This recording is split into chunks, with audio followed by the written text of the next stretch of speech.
productivity, winning strategies, and aligning employer-employee goals. If this sounds like something your business could use more of, then you've come to the right place. The Business Mechanic Show with your host, Vaughn Sigmund. Let Vaughn show you how to develop, improve, and jumpstart your business. So now, please welcome the host of The Business Mechanic, Vaughn Sigmund.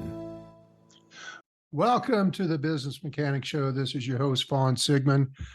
Got a great show for you today. We're going to talk about the cure for your employees who are quietly quitting.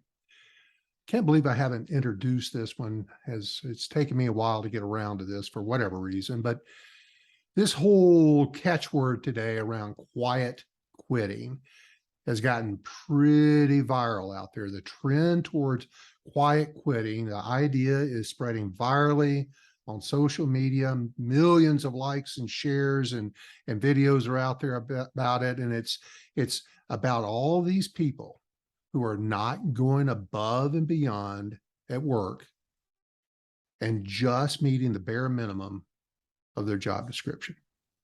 Now, this could get worse, by the way. This is a problem because most jobs today require some level of extra effort to collaborate with coworkers and meet the customer's needs. And in today's podcast, here's what we're going to discuss. What is quiet quitting? What is causing your employees to become quiet quitters? Is it just how the candidate pool today is? Or is there something in your organization that may be creating it? We're going to discuss engagement. What is the definition of engagement?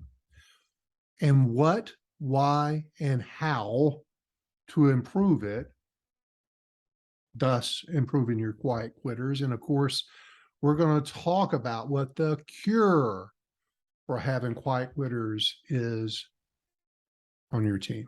So let's get started. Here's how I read it. Quiet quitters are simply employees who are not engaged. We've just switched the words engaged employees with quiet quitters or disengaged employees. And many quiet quitters fit Gallup's definition of not engaged at work. So I'm gonna follow that because that's essentially what it is. We've just changed the terminology for it from quiet quitters or to quiet quitters to not engaged at work, or the people who do the minimum job required or are psychologically detached from the job. They just don't care that much. And according to Gallup, which is the premier source of all of it, this describes half of the US workforce, half. Quiet quitting or disengaged employees falls into half of the workforce today. That's pretty scary. Now, what about the other half? Well, everyone else is either engaged, which is about 32% according to Gallup, or actively disengaged. Now, that disengaged or the latter are really loud quitters. Those are your problem employees. They tend to have the most workplace needs being unmet in their mind. And then they spread their dissatisfaction. They become very vocal. There are a lot of the people who are posting things on TikTok about how crappy their job is. And that's generated millions of views and comments. And surveys indicate that management teams spend about 70% of their time having to deal directly with these actively disengaged employees or the problems they create from being actively disengaged. So think about that. 18% of the employee base, disengaged employees, are creating 70% of management's attention. It's a pretty big number. Let's think about that a little bit. Is that really true? See, these actively disengaged, this 18%, maybe higher on your team, maybe lower on your team. That's an average. They infect other employees with their negativity. They're a virus to your team. And they're undermining and criticizing. They're often the cause of missed goals, or they create infighting. They stir things up. They're demoralizing to those who are around them. They sometimes behave passive aggressively, or maybe aggressively. Either way, they're disrespectful. They create fires that you have to deal with, and you're spending way too much time on these individuals. Now, heads up. Most employees who are not engaged or actively disengaged are already looking for another job. Again, according to Gallup. But they're still on your team. They're still on your payroll doing a less than stellar job. And many estimates say that about 70% of your workforce are these disengaged or quiet quitters. Yikes. Pretty big number. Now, somebody's already gone there in their mind, so let's just go ahead and go there with you. And this group of, or this generation of younger employees, well, it's this whole quiet quitting and disengagement is even worse for them. However, let me go back. Quiet quitters cross all age groups, all demographics. It's not just younger people, but it has impacted younger employees more than any other group. And Gallup surveys finds that there's a big decline in engagement and employer satisfaction among the Gen Z and younger millennials, those younger than 35. And this is a significant change from pre-pandemic years. Since the pandemic, younger workers have declined significantly in feeling cared about and having opportunities to develop. Let me say that again. They don't feel cared about and feel like they do not have opportunities to be developed. Nobody's training and developing them. Think about that for a minute. They don't feel cared about. They're not being developed. Where does that come from? More on that later. The percentage of engaged employees under the age of 35 dropped by 6 percentage points. The percentage of engaged dropped by 6 percentage points from 2019 to 2022. And during that same time, the percentage of actively disengaged increased by 6 points. Huge jump. And so all told, younger workers have dropped 10 or more points in the percentage who strongly agree that someone cares about them at work. And someone is encouraging their development. Someone's developing me, training me. And they're reporting they do not have opportunities to learn and grow. That seems so simple and easy, doesn't it? If we could just show that we care about them and give them opportunities to learn and grow, that doesn't sound too hard. Now let's talk more about where that comes from in a minute. Now, what also happened during the pandemic is there became a lot of hybrid or fully remote employees. Well, guess what? Engagement levels with them got worse too. Fully remote and hybrid young workers dropped 12 points in strong agreement that someone encourages their development. They feel they dropped 12 points that someone, maybe their boss, cares about their development. And very disturbingly, less than 4 in 10 remote or hybrid employees aged 35 and under clearly know what is expected of them at work. So they're out there, they're alone, they're not having regular contact, or their boss, their supervisor is not showing that they have any regard or care for them, or at least they don't feel that way. There's not development opportunities being presented for them. And worse yet is they don't feel like they know what's expected of them. Wow. Okay, this sounds fairly curable. Let's go on through the diagnosis. Now let's talk about this word engagement for a minute. What is engagement? It's a word that's thrown about a lot. And what is it really? Let's take a deeper dive into that. In my opinion, and I've worked in the engaged world in a very long time. I worked for over a decade for a highly engaged organization who utilized Gallup for measuring that. And I can tell you the benefit of an engaged workforce was clear in the culture and environment of that organization called CarMax. So simply, engaged employees, they feel connected to their organization. They feel connected to their manager. And they work harder and they stay longer and they motivate others to do the same.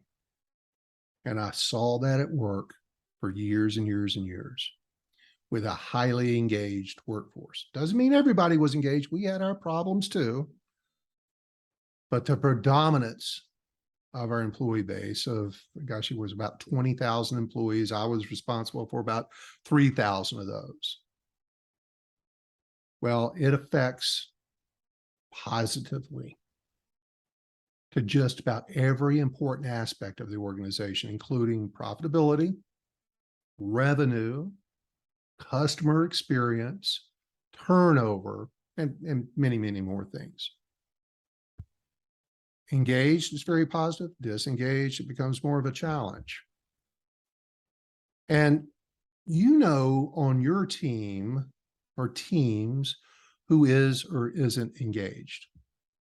And don't you wish or discuss with someone else how great it would be if more of your employees would just like them. They're the model citizens on your team. Now, there is a lot of information available on how to improve employee engagement. Frankly, some of it's credible, some of it's not. But deeper into engagement, to truly drive employee engagement in your organization, you first need to define and understand what it looks like. So let's give you a better visual of this. Employee engagement is the strength of the mental and emotional connection employees feel toward the work they do. It's that emotional connection to their manager, to their teammates, and their organization. They feel connected to the mission, the vision, the purpose of the organization. And that really comes from who they are working for, their direct supervisor, manager, lead, whatever you call them. And there's different levels of employee engagement. And it measures how these 4 levels to measure how employees feel about their organization and their manager. And based on their perceptions of the workplace, employees are categorized into 4 main groups. First, the ones we love, which are highly engaged employees. We hold them very favorable, their opinions at work.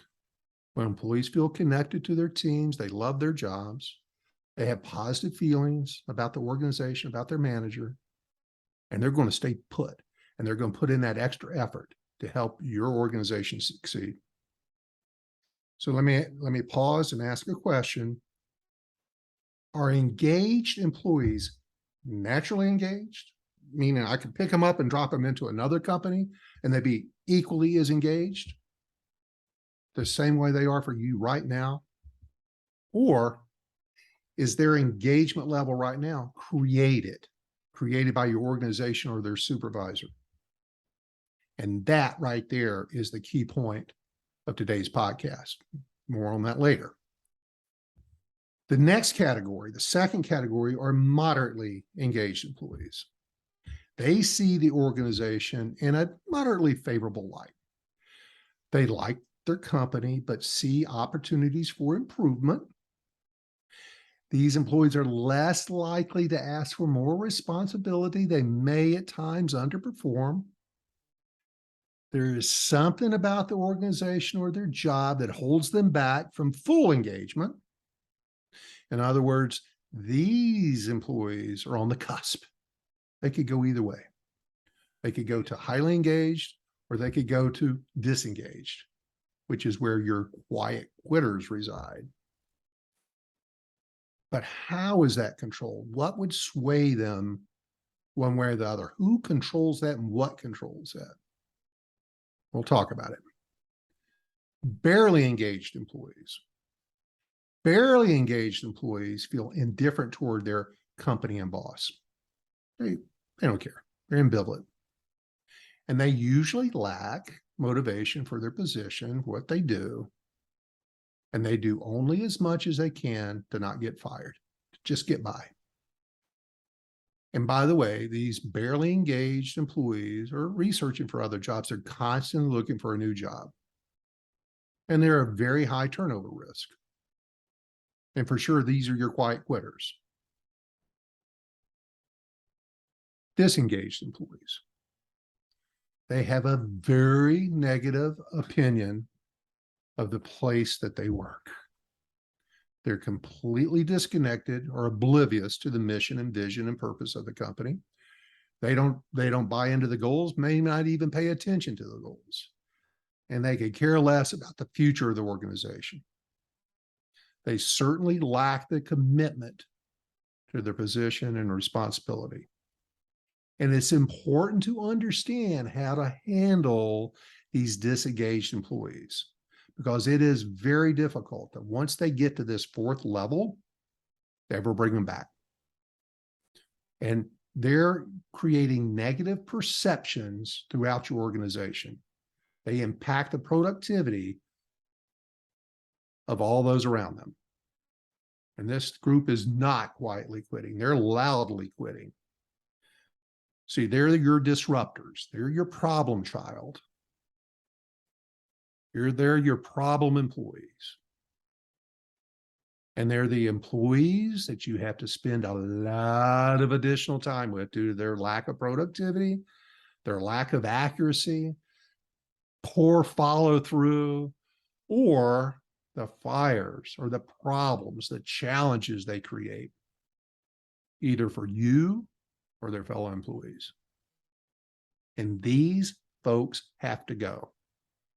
If they quit, you're way better off. The longer they remain, the longer you deal with their problems. Here it comes. It's a plug for my performance management training. It's a quick call out. I've got a beautiful course at rdltraining.com.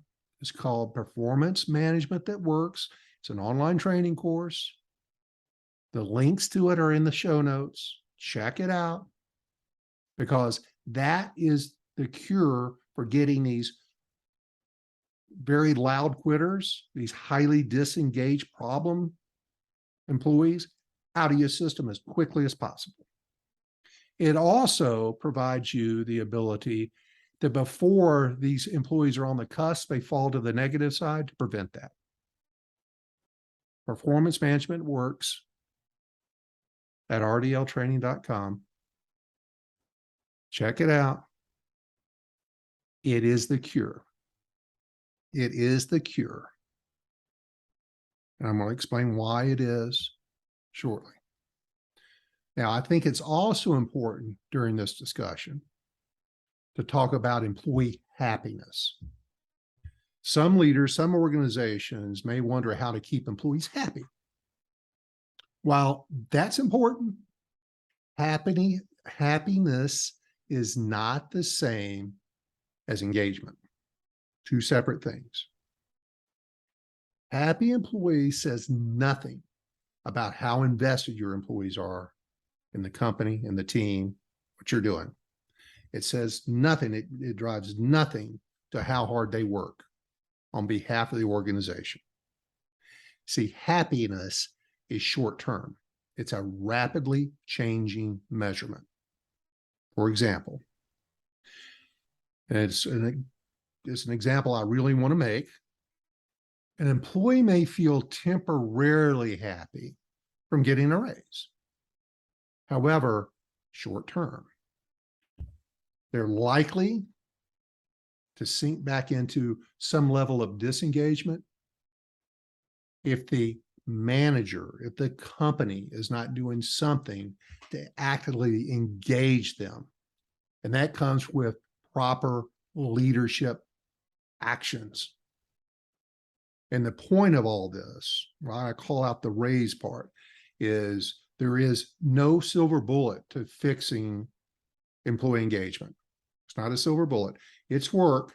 There's a system available to you to help you turn this around, and it works 100% of the time. But you cannot buy engagement. Paying your people more does not change their minds about being a quiet quitter.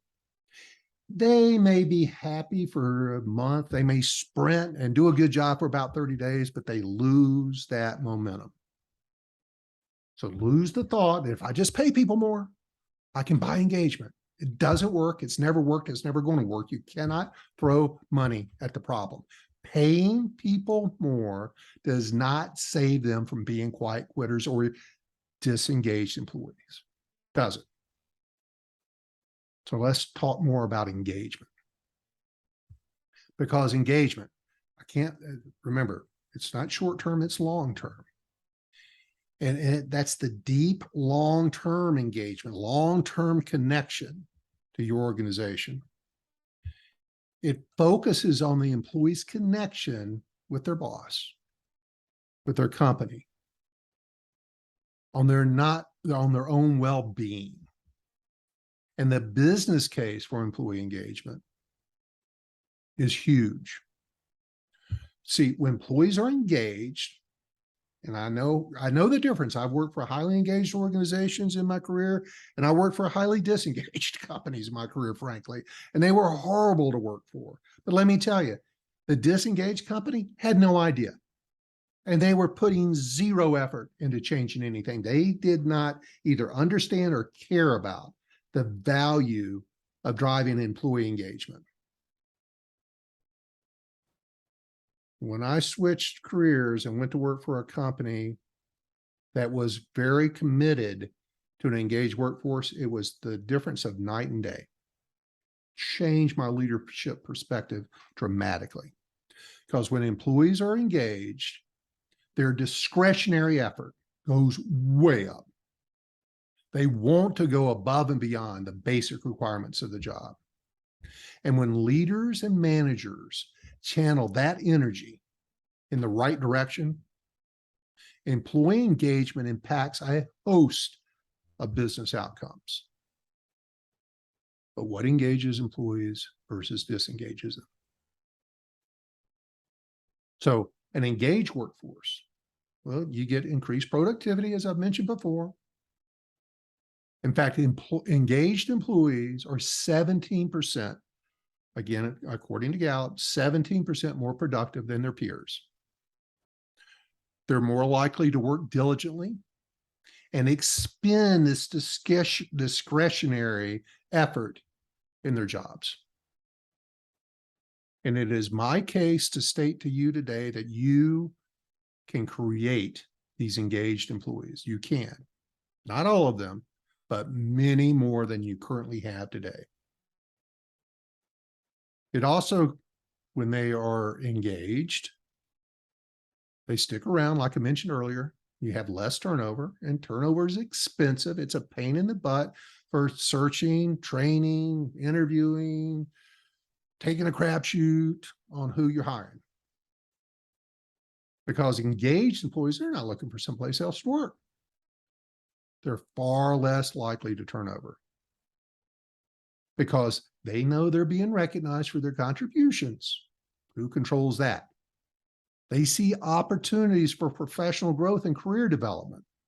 Who controls that? They understand the organizational changes, the ones that happen, and they know why they need to happen, and they buy in and support that. These three pillars enable employees to connect to their manager and feel appreciated and informed. Who controls that? Another key outcomes of this is, and this is through another survey, 72% of executives strongly agree that organizations with highly engaged employees have highly happy customers. Engaged employees care deeply about their jobs, thus their customers. They're connected with the mission and the goal of the company is we're here to provide a service, a product, and keep our customers happy and buying from us. And as Richard Branson once said, his quote goes, take care of your employees, they'll take care of your customers, and everything else will take care of itself. Take care of your employees, they're going to take care of your customers, and everything else will take care of itself. And I know that to be the case.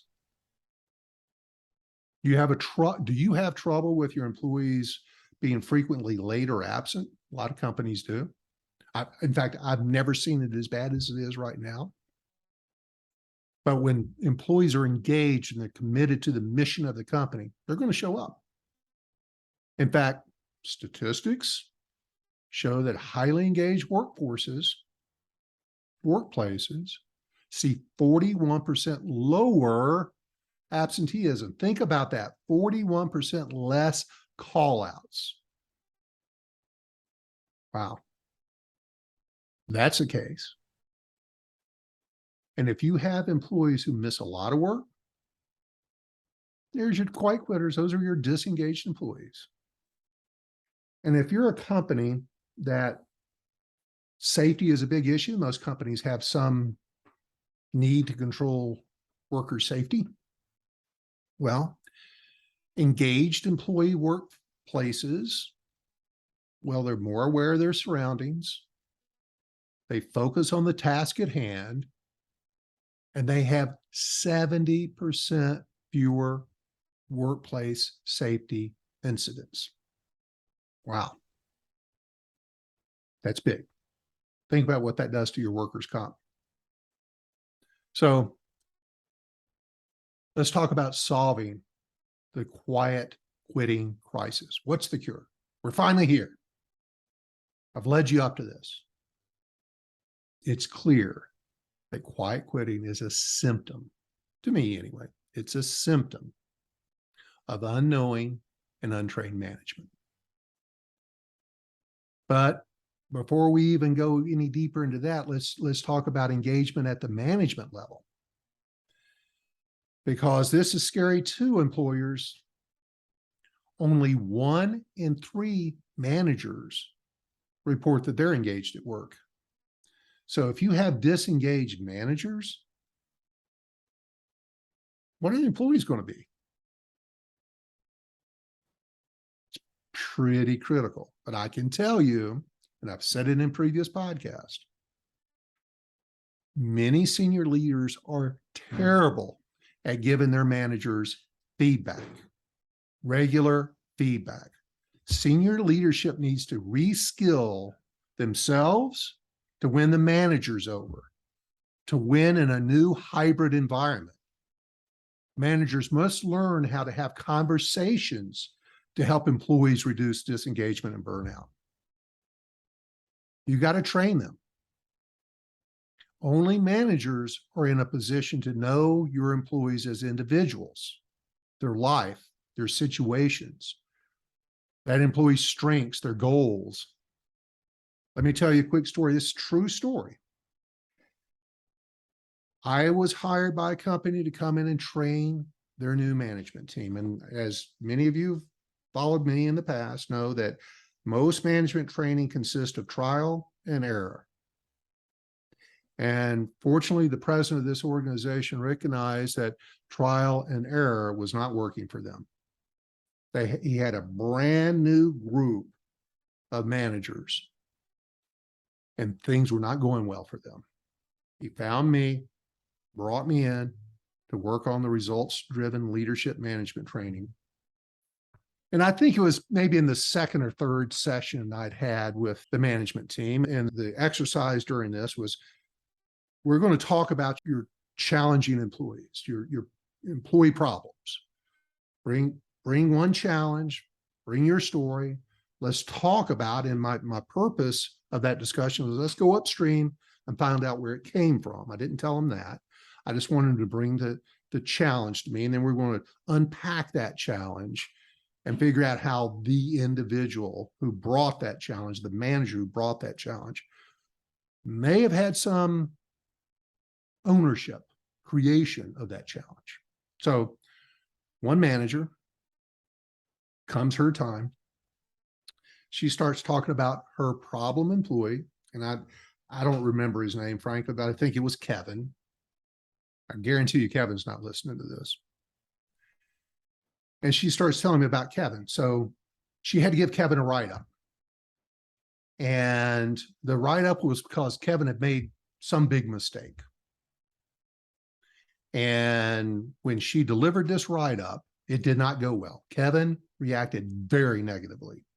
A lot of pushback, didn't own it, did not accept any blame for this mistake, argued with this manager.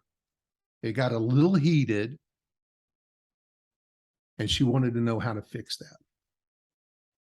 And as I started unpacking it with this manager, I got blown away by a certain piece of information that came out. And that information is, well, how many times before had you talked to Kevin about his performance? And the response was, well, I've never talked to Kevin before. And I thought maybe at first she had not talked about performance. But as I asked questions, I found that no, she had never once talked to Kevin. That was her, I think they call them leads. That was her leads job, to talk to employees. It wasn't her job to talk to employees. Okay, that might be a problem. That might be a problem. And as I worked through that, I slowly started seeing the light come on for this manager as to the gigantic mistake she was making by delegating the connection to her team, her mission, her goals. She did not communicate goals very well to the team, did not hold people very accountable. And so the team was struggling. All tied back. If the manager does not have some kind of connection and regular conversation with their direct reports, with their employees, you're going to have a highly disengaged workforce. And by the way, this company had a huge turnover problem. Very expensive for them. So it happens. If you don't believe that happens, well, you may be mistaken. Now, Gallup finds the best requirement and habit for managers to develop is so simple.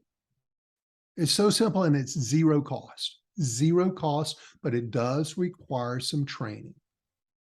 Is having one meaningful conversation per week with each team member. That drives engagement tremendously. So all they have to do, free of cost, is have one meaningful conversation with each team member. And it can last between 15 and 30 minutes. They generally last about 15 minutes in the organizations that do this well, because they're doing it regularly. You see, managers need to create accountability. And so before you go too far where your perception is going about what I just mentioned, it's not just going and patting them on the back and not talking about any of the bad stuff, any areas for their development. Remember, they're disengaged because they're not being developed. These employees show up for work and they would love for somebody to tell them what they can work on to get better at work. People want to achieve and be successful, but their lack of accountability, commitment to doing a good job comes from not getting any feedback. They don't know where they stand. They don't know what's expected of them. as I previously mentioned. See, these managers, your managers, if you're a manager, you need to create accountability for individual performance. You need to create team collaboration. They need to understand what they do and how it impacts the customer and the value they bring to your customer. They've got to understand clearly how their work contributes to the organization's larger purpose. That is called alignment. Now, back to accountability for a minute.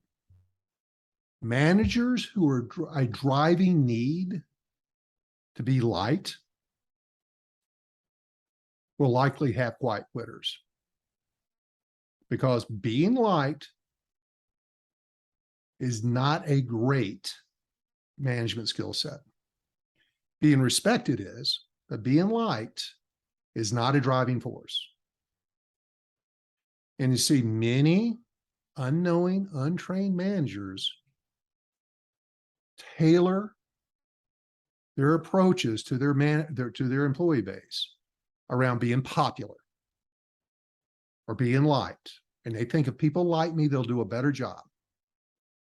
Like is okay, respected is better, but the connection is the most important. You have to have a connection. You must professionally hold all team members to the expectations for the job. Now, there's a very common, and it happens a lot with younger folks on your team. And that's the word fairness comes around, or perceived favoritism or unfairness. And that demotivates potentially great employees into the quiet quitters very quickly. It also lowers the perceived standards of what's expected of them. And if you have established goals, you need to communicate those and have regular conversations how the individual is doing to achieving those goals. If you have rules, you have to apply them equally. Standards have to be applied equally. You've got to hold everybody equally to the expectations of the job. But most importantly, it's not just about command and control. It's about providing the support that they need to obtain those goals, to give them feedback, to give them training, to coach them. That's a different story. And that's where that 15 to 30-minute conversation on a regular basis, I encourage weekly. I also am a huge advocate for a 30-minute to hour-long monthly review with each employee in written form to their expectations, to their individual goals every month. And there's people listening to this and, oh my God, I don't have time for that. Well, that may sound like a lot to ask. However, here is the actual result of having those conversations once a month in writing, using the proper method.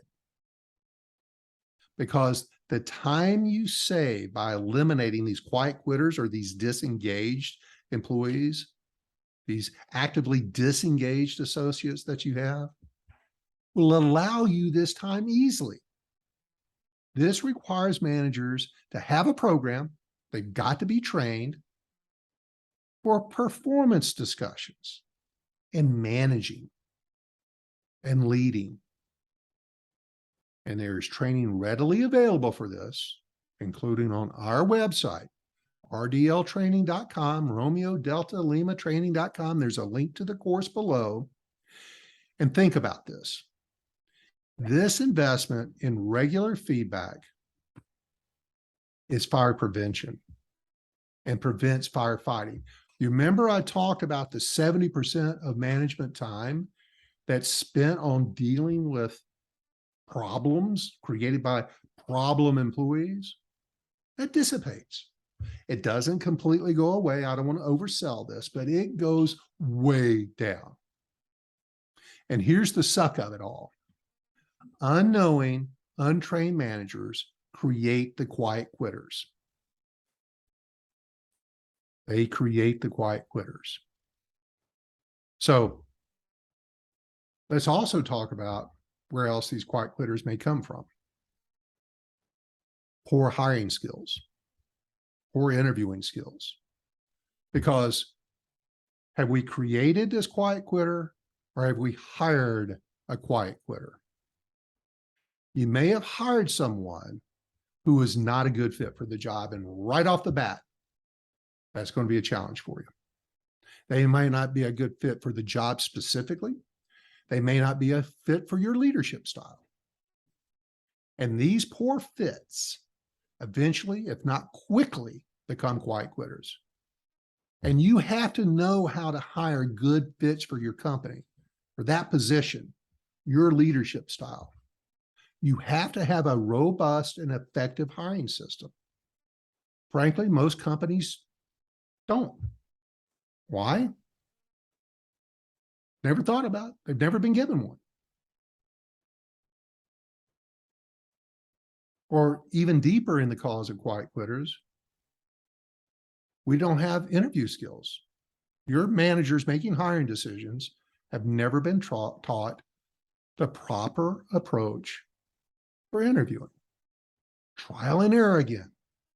There are very specific protocols that work highly effectively for hiring great employees who are properly suited to your company, your leadership, the position you have. So 2 things to avoid disengagement and quiet quitters. You have to have an interview and selection process. And oh, by the way, at RDL training, we have that for you. It's called How to Hire Great People. There's a link below to go check it out. It is an online training course. I also offer it virtually. And if you do one thing in advance for your management and leadership effectiveness, learn the proper way to interview, select, hire, and onboard employees. And part of every good hiring system is a pre-employment assessment. And if you don't have a benchmark or understanding of the key traits that your successful, highly engaged employees possess, then every time you hire someone new, it's a crapshoot. Now, predominant companies don't utilize this tool. They interview, they bring people on, they take the crapshoot. But let me tell you, it is a complete game changer for you. Think about this. If I could have a tool that says, I just need to copy this behavioral style for my future employees, I know what good employees look like in their behavioral traits, the way they behave and act at work, and I've got the tool for that. If I know what the benchmark is, and then I'm hiring and interviewing people that fit that, your likelihood of success with these new hires soars. Or it prevents you from making costly mistakes and hiring somebody that's not going to fit the behavioral pattern of your highly engaged employees. So if you're interested in learning more about the tool of employee assessments, please contact me. You go to rdltraining.com, use the contact button. My email is in the show notes. I've got a couple to offer you. The one that I think is the most affordable and highly effective, it's simple, is the TalAssure program. It's affordable and it's effective. Please contact me. I can give you a full demo on it. And let me tell you, it's use this, invest in a pre-employment assessment for your new hires. It more than covers the cost of hiring mistakes. Hiring people who are likely to be disengaged or quiet quitters, and the cost of turnover more than covers the cost. So what else do I need to do to cure my quiet quitters? Managers must keep very important elements in their leadership approach. Here are just a few. Let me share a few questions from the Gallup Employment Engagement Survey. My opinion seems to count at work.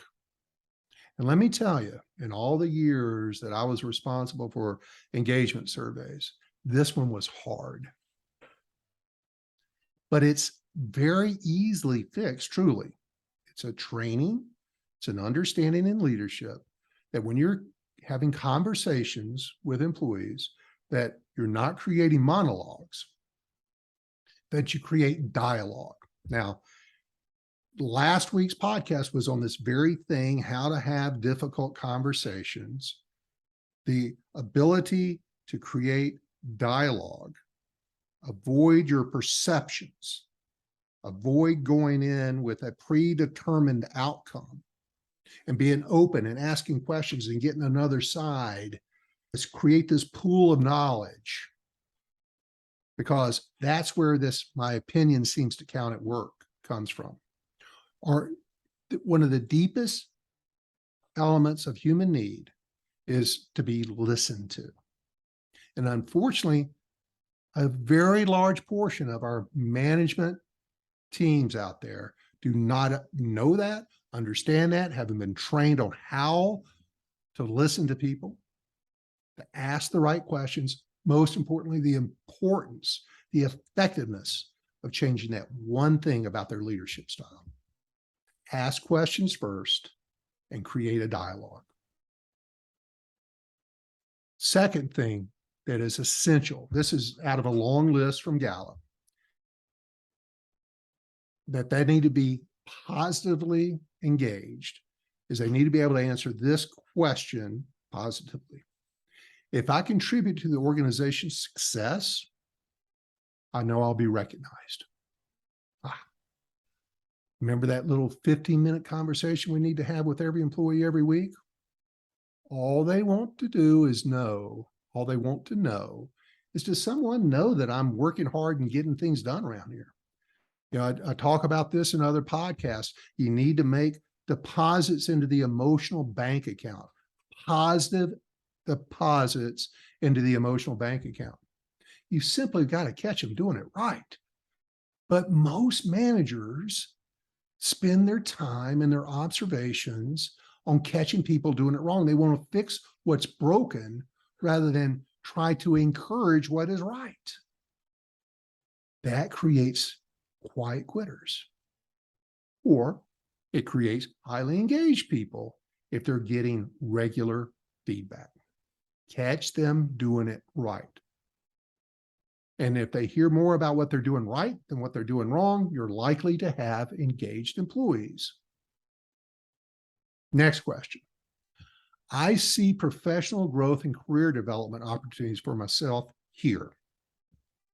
That's where monthly reviews come in, performance management, having personal development plans, helping them learn and grow, regular training sessions. I'm a huge proponent for having monthly training sessions on something, anything. Teach them something. You will have engaged employees.